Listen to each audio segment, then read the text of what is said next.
Megastar Chiranjeevi హీరోగా చేస్తున్న మనశంకర వరప్రసాద్ గారు సినిమాపై అంచనాలు భారీగా ఉన్నాయి. ఈ సినిమా నుండి రోజుకో వార్త సోషల్ మీడియాలో వైరల్గా మారుతోంది.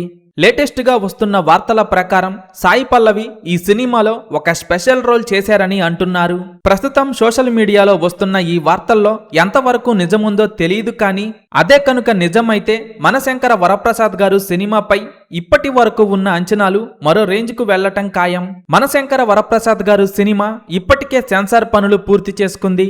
ఈ సినిమా ఫైనల్ గా 2 గంటల 42 నిమిషాల రన్ టైంతో ప్రేక్షకుల ముందుకు రానుంది. సెన్సార్ బోర్డు నుండి యూబీఏ సర్టిఫికేట్ సొంతం చేసుకున్న ఈ సినిమా ఇప్పటికే రిలీజ్ అయిన ప్రోమోలు, పాటలు, టీజర్ మరియు ట్రైలర్లు ప్రేక్షకులకు విపరీతంగా నచ్చేశాయి. వింటేజ్ చిరంజీవిని మళ్లీ చూస్తారంటున్న అనిల్ రావిపూడి మళ్లీ తనకు బాగా కలిసొచ్చిన ఫన్, మాస్, ఫ్యామిలీ ఎమోషన్స్ అన్నీ కలిపి పక్కా ఎంటర్టైనర్ లాగా ప్రేక్షకుల ముందుకు ఈ సినిమాని తీసుకురాబోతున్నారు. మెగాస్టార్ చిరంజీవి హీరోగా చేసిన మనశంకర వరప్రసాద్ గారు సినిమా కోసం ఎంతమంది ఎదురు చూస్తున్నారు? ఈ సినిమా మొదటి రోజు ఎన్ని కోట్లు వసూలు చేస్తుందని మీరనుకుంటున్నారో కింద కామెంట్స్ రూపంలో చెప్పండి.